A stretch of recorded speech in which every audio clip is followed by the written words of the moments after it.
Dinhi siguro mangutana mo, anong ato man apil? Who is the chief cornerstone?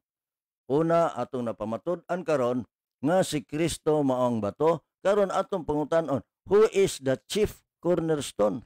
Hisgot gihapon kini og bato. No?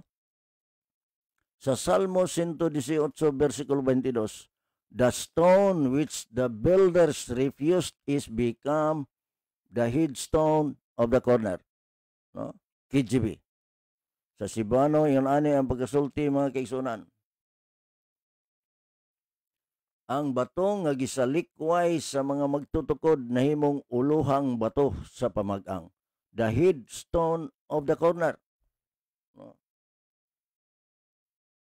So, padayon ta, dunay mga teksto nga mo-support ni ini magigsunan og atong mahibaw-an kung si kinsa kining chief cornerstone.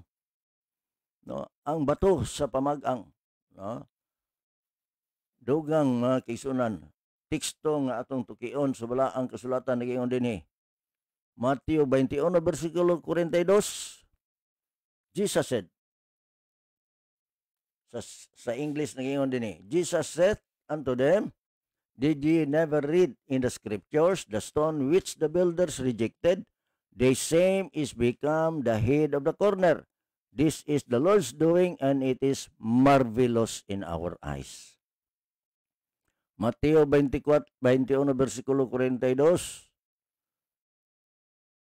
Nagaingon din sa Cebuano, si Jesus mayon kanila, wala ba kamo makabasa sa mga kasulatan? Ang bato nga gisalikway sa mga magtutukod mao ang nahimong pangulo sa pamagang. Kini buhat sa Ginoo ug kini kahibulungan sa atong mga mata. Doon na pagila mga dugang nga teksto nga atong masabtan karon kung si kinsa kining chief cornerstone mga kaigsunan. No? Gihinganlan kinig pangulo o bato sa pamag-ang mga kaigsunan. Ingon dinhi sa ato ang pagpamalandong. Dugang mga kaigsunan. 1 Peter 2:6, wherefore also it is contained in the scripture, behold, I lay in Zion a chief cornerstone, elect, precious, and he that believeth on him shall not be confounded. Unsa di ay sa nahunang Pedro 2 versikulo 6, busa kini usab anaa sa kasulatan, tanawa ako nagbutang sa Siyon ug usa ka pangulong bato sa pamagang. Pangulong bato sa pamagang, the chief cornerstone. Pinili, bililhon, ug siya nga musalig kaniya dili maulawan. Chief cornerstone, bato, pangulong bato sa pamagang. Dugang pagyud nga teksto nga atong matun-an og si kinsa gayud kining chief cornerstone. Ingon dinhi sa atong pagtuon mga kaigsunan. Dali ka na to. Nagaingon dinhi. Ephesians 2:20, and are built upon the foundation of the apostles and prophets, Jesus Christ himself being the chief cornerstone.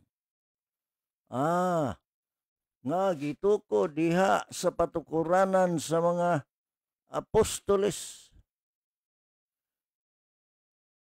ug sa mga manalagna, si Hesus Kristo sa iyang kauglingon mao ang uluhang bato sa pamagang, or the chief cornerstone mga kaigsunan.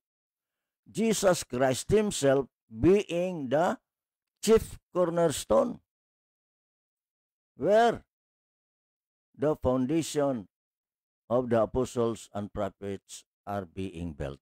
No? Ang Ephesians 2:21, naging din, in whom all the building fitly framed together groweth unto unholy temple of the Lord. Temple in the Lord. Ang Episode 2, versikulo 21, naging din na, diha kang kinsa ang tibuok nga tinukod na takdo nga nahiusa nagatubo ngadto sa usa ka balaan nga templo diha sa Ginoo.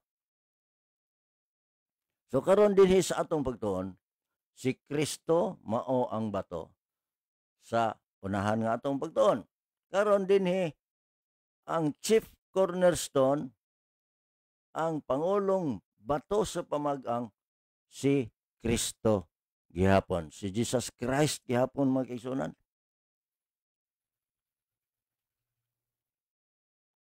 So ang chief cornerstone o ang bato nga gisgutan sa Mateo 16:18 mao si Jesus Christ, no? Dili si Pedro mga kaigsunan. Ngani si Pedro nagsulat siya mahitungod sa chief cornerstone, no? Wala siya magsulat nga siya mao ang chief cornerstone, kundi mga kaigsunan ang chief cornerstone mao di ay si Jesus Christ mga kaigsunan.